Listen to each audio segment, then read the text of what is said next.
guys, so today I'm working with simmer and obstacles. So as you can see, I just have a tarp on the ground there. What I'm basically doing right now is I'm not asking her to go over the obstacle or even to look at the obstacle. I'm just going between me and the obstacle. This is to let the horse know, hey, there's something there. And after I do like 1 or 2 laps, then I'm going to ask her. So here I'm asking her to now go over the obstacles. So I didn't really block her there, so that was my fault. But I'm kind of just wanting her to kind of, now I'm cutting that off. Oh, I think I actually spreading that out. I got a little worried there. That tarp was kind of really close to the fence, and I didn't want her to jump the fence or do anything stupid like that. So gonna go ahead and let her pass through. Okay, now, okay, so she's still a little eerie. So what I could do right there, I didn't do that for right in that instant. I think something was going on. There's a loose horse or something, and so I was kind of paying attention to that. But you need to take your stick and kind of hold it up towards their eye. This is going to avoid that contact from jumping sideways. They're going to go more likely to go over it. So right here, she's looking at it. She's a little eerie. She's like, I don't really want to go. I'm just barely pushing. I'm pushing her, but I'm not whacking the crap out of her. There's a difference there. I'm asking her to go, so she kind of slid there. That's when I should have put my stick up there. And I bet you by about $1 I probably have it up this time. Yeah, see how I'm sticking that stick up there? That's blocking her face from coming. I'm just bump, bump, bump, bump. I'm not being aggressive. There's a difference. If you're a barbarian, you're probably getting the crap after that. Just, you're going to go over it. No, I'm asking. I'm saying, can you please go over it? I'm being more effective with my tools. If you just completely bombard them and just, you're going over this now, you're going to make a horse more scared, and they're not going to be willing to go over it. They're just going to be frightened, or if they do go over it, they're not going to be comfortable with it. So there she went over it. She's like, oh, okay. You'll start seeing her licking and chewing like, it's not eating me. That's great. Now, I wouldn't reward her here. A lot of people would reward their horse here because they finally went over it. But what is that good does that do? Yeah, they went over it, but they're not comfortable. You can tell she's still trotting. She's heads up. She's not relaxed. She's going to get me out of here. Now she's walking. That's telling me she's starting to get used to it. If you reward her for the first step, she's probably not going to do it again because you didn't really reward her when she's calm. You rewarded her when she's freaking out. So as you watch, she starts walking. My body language is low. So I just want to keep doing that until she can get nice and calm and relaxed. I really like that. See how I'm not really whacking my stick at her? I'm just barely lifting it up. Very nice.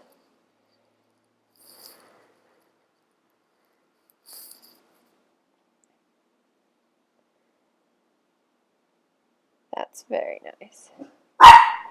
So what you do to one side, you of course always do the other. So here I am doing the exact same thing. I'm not just going to go to this other side and be like, okay, get over this tarp. I did my circle and now I'm masking. So you can see she's a little more relaxed, which is good.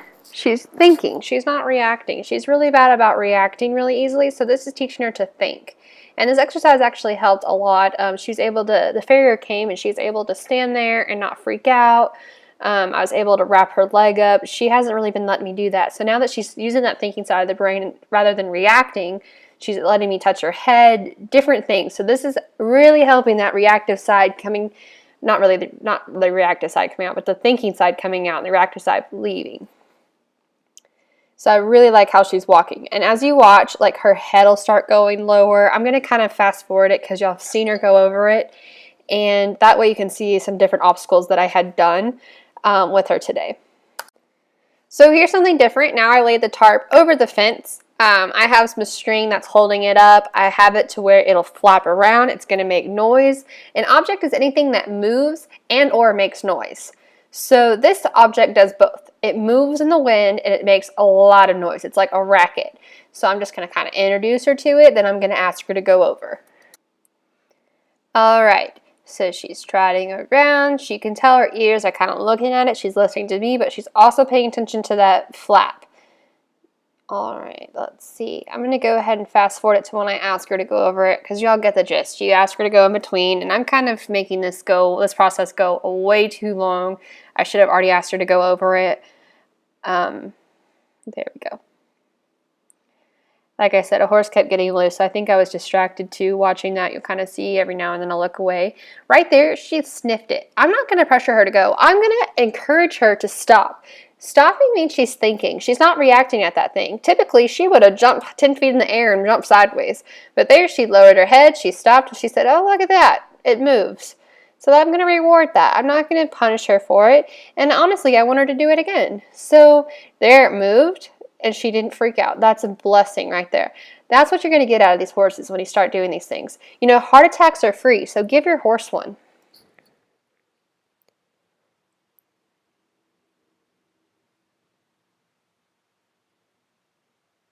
So there she was just stopping to poop. I don't really let them stop to do that, so I just kept asking her to go. It wasn't, oh, I'm calm now. It was just, I have to poop. So that's why I kept asking her to go.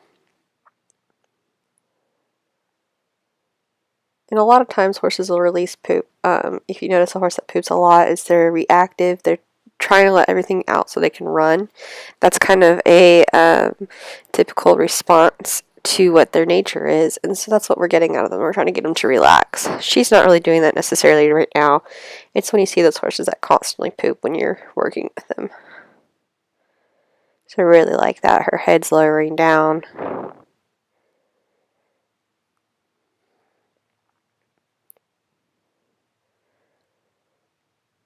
That's good. Okay, I'm going to go ahead and fast forward and see if I can find anywhere the flapping's going on so you can see what happens then.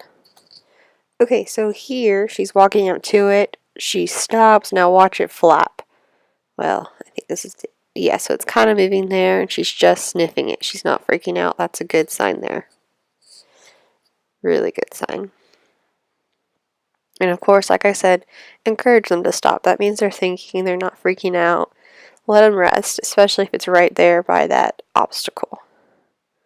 I wouldn't let her rest way away from the obstacle. It's when they're like on the obstacle or right in front of it, sniffing it, kind of getting used to it.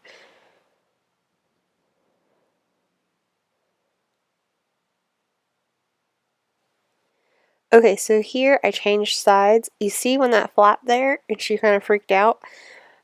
Most people would be like, I don't understand. Why would she freak out? She wasn't freaking on the other way. Well, remember, you have two sides of the brain. So now we're working on this side.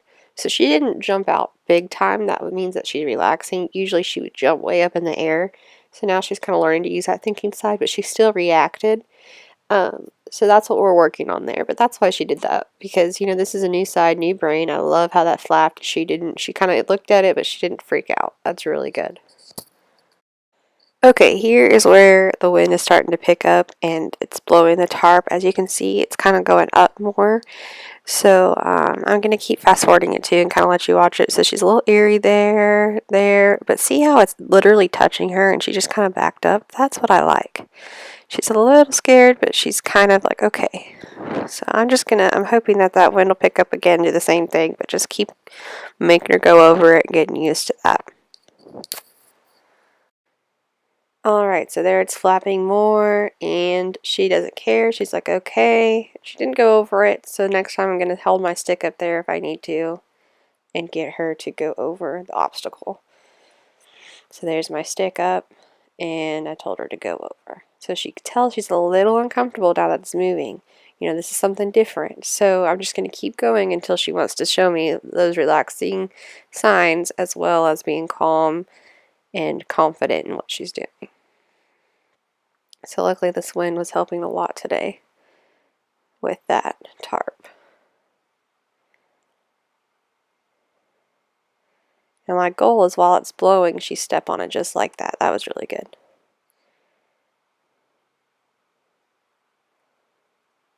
Now if I were to have that wind blowing through it when we first started, she would have blown up, but now that she's getting used to it and using that thinking side of the brain, she's able to think rather than react.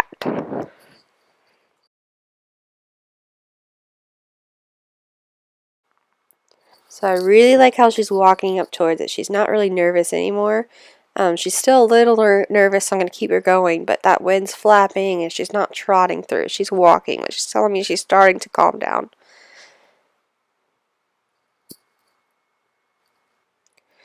Alright, so I went ahead and gone the other way since it's starting to blow in the wind. She's walking over it. I really like that. Look how her head's down. She kind of jumped a little bit, but it's just different, you know? But I really like how her head was down and she walked through it. She's really starting to relax. So here I'm moving on to a different obstacle. I had worked on this the previous day with her, so she's not as spooky as she was, but she definitely is still reacting. Basically what I'm doing here is this is a flag on top of a stick, and I'm basically walking away from her, but still like making it obvious that it's there. It's a lot less intimidating when the horse is following the object they're scared of. So like if they're scared of cattle, flags, whatever it is, cars, four-wheelers, tractors, whatever, if you follow behind it, it's a lot less scarier than that object coming towards them. Think about it as like, when you watch a dog and everything, if you've ever gone like riding down the road and there's dogs, and when you start riding, they usually start chasing you, but as soon as you turn your horse around and face them, those dogs usually tuck their tail in and haul butt home, because it's a little more intimidating. It's a lot less intimidating when they're not facing you. So I'm just kind of, like I said, she already knows this. So I'm just reminding her, rubbing it all over her, then I'll start slapping it on her. It's not really slapping where it's hitting her really hard, it's just flapping at her. And so you'll kind of watch that. Alright, so that's all I have for today as far as obstacles. And I'm going to go out and work with her again for day 2. Like I said, it usually takes about 3 to 4 days to perfect an obstacle. So she's going to go over these obstacles as well as learn one more new one. And we're just going to work from there. So it's really important to kind of build off of your lesson and throw in exercises for them to learn. In between these exercises, I probably would back up my horse to go to the next one, or I would do some yielding the hindquarters or forequarters or different things, lunging to the next one just to keep my horse moving. If you always just walk and you don't really make her learn anything, then you're not really doing yourself a favor with training. You're just hurting her more in general. It's not necessarily hurting her, but you're not improving anything. So thank you all so much for watching, and stay tuned for the next episode. I've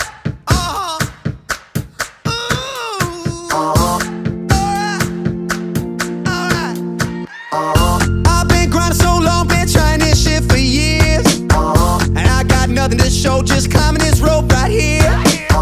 And if there's a man upstairs, he kept bringing me rain, but I've been sending up prayers and something's changed. I think I finally found my hallelujah. I've been waiting for this moment all my life now. All my dreams are coming true, yeah. I've been waiting for this moment. It's good to be alive right about now.